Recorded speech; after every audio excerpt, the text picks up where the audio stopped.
NASA has a new plan to reach the south pole of the Moon. The agency is again partnering with Firefly Aerospace, which so far is the only American company to have successfully landed a spacecraft on the Moon with their Blue Ghost 1 mission in March of this year. Successfully reaching the Moon's south pole has proven difficult for NASA and their commercial partners. Another American company, Intuitive Machines, has attempted to land there twice in the past 2 years and failed on both occasions. The Firefly Blue Ghost previously touched down in the American on the Moon's northern hemisphere.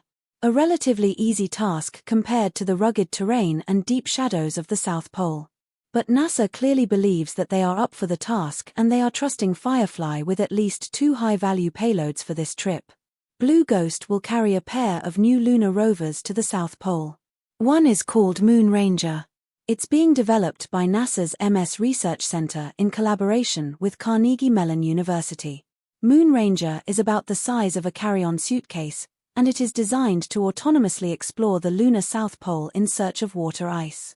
The rover's stereo camera system will build 3D maps of the lunar surface that allow it to operate with 100% autonomy even when there is no communication back to Earth. The second rover on this mission is being developed in Canada. The as-yet unnamed vehicle is a similar luggage-sized 4-wheeled platform that will seek out new discoveries on the lunar surface. It is the Canadian Space A's first major contribution outside of their namesake robotic arms. This one will also be looking for signs of water ice on the Moon's south pole in addition to measuring radiation levels and temperature changes at the South Pole.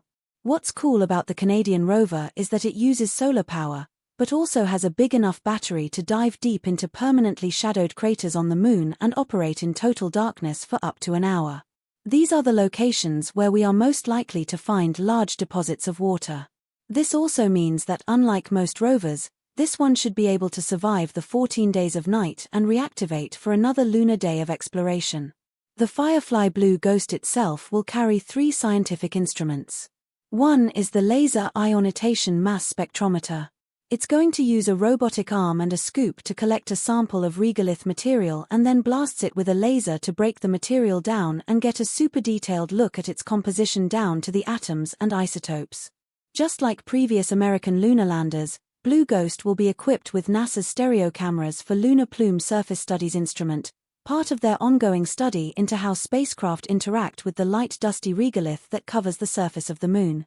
And like other landers as well, this one will carry NASA's Laser Retroflector Array, which basically allows them to shoot the lander with a laser beam from Earth that will bounce all the way back and provide a super accurate location reading for where Blue Ghost ends up. This South Pole mission is scheduled for launch as early as 2029 and will be the most ambitious test for Firefly so far, but it won't be their only follow-up trip to the Moon this decade.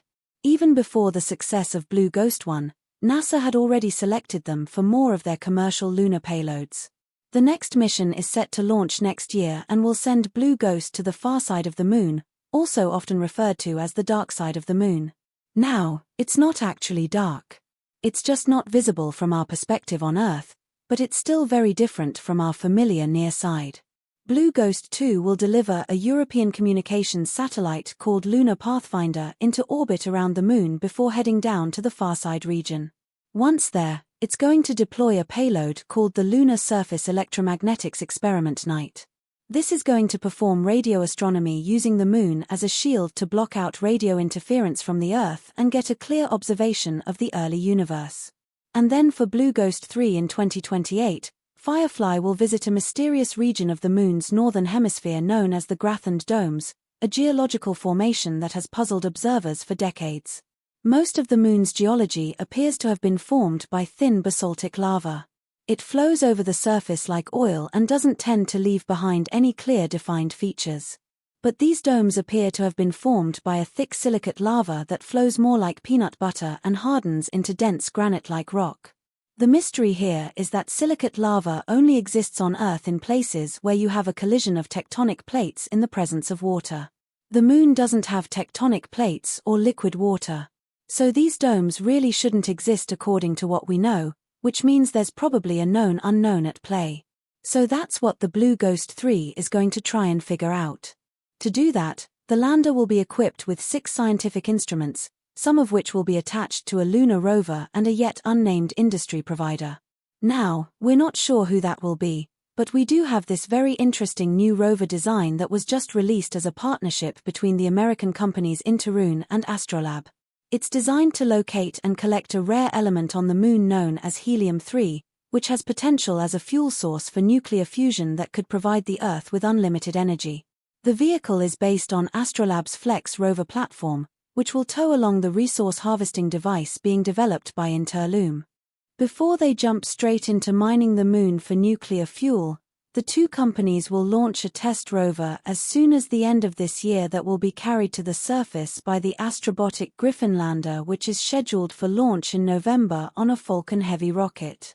For their first mission, Interlume is equipping the Flex rover with a special camera that was developed in partnership with NASA. It's going to help the company estimate how much helium-3 is present in the lunar regolith. Essentially, what the rover is looking for will be minerals that are rich in titanium. Those are believed to be correlated with the presence of helium-3. So, if we find one, then we've probably found the other. Once they have a better idea of just how much helium-3 they can expect to find, Interune is planning to send a follow-up rover in 2027 that will be focused on sample collection in what they call ideal harvesting sites. The company is also working on identifying potential customers for the helium-3 resources that could be brought back from the Moon on future expeditions. In May, Interune announced a partnership with the U.S. Department of Energy, which has agreed to purchase up to 3L of helium-3 by 2029. And at the same time, Interlume also announced a deal with a quantum computing startup called Maybell that wants to purchase thousands of liters of helium-3 annually from 2029 to 2035.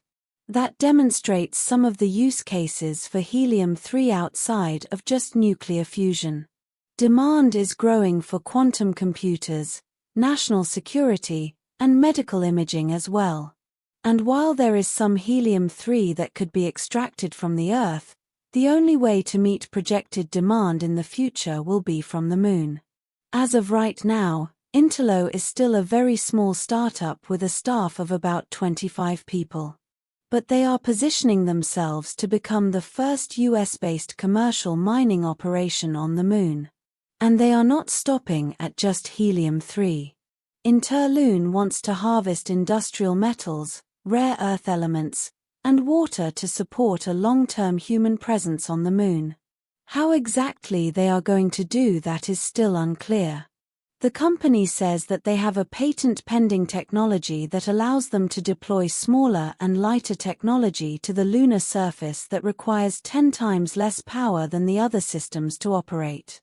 That promise alone has already earned the company over $18 million in funding. And if anything, this is probably just the first indication of a lunar gold rush that is soon to come. If companies like Firefly can finally provide a reliable and affordable landing platform to get equipment onto the Moon in any location we choose, then the resource industry is going to follow close behind. Of course, scientific exploration is going to come first for now. But make no mistake, there is money on the Moon, and people.